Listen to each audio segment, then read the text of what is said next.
Pass যদি নাও করো তাহলে সমস্যা নেই, তোমার জব যাবে না। জব থাকবে, জব করতে থাকবে, আর পাশাপাশি সাপ্লিমেন্টারি পরীক্ষা দেওয়ার জন্য প্রিপারেশন নিতে থাকবে। কারণ পরীক্ষা রেজাল্ট বের হওয়ার 2-3 মাসের মধ্যে আবার সাপ্লিমেন্টারি পরীক্ষার ডেট পড়ে। সে পরীক্ষা তোমরা আবার পরীক্ষা দিয়ে যে সাবজেক্টটাই শুধু রেজাল্ট খারাপ আসবে সেই সাবজেক্টে সাপ্লিমেন্টারি পরীক্ষা দিয়ে পাস করে নিতে পারবে। এদিকে তোমার জবও থাকলো, আর তোমার একটা বছর লসও গেল না, তুমি সাপ্লিমেন্টারি পরীক্ষা দিয়ে পাস করে ফেললো।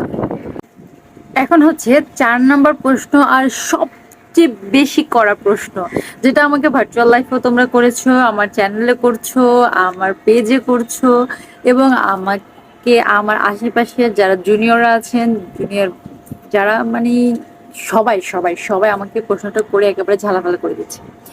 সেটা হচ্ছে যে আপু, মিডওয়াইফারিদের নাকি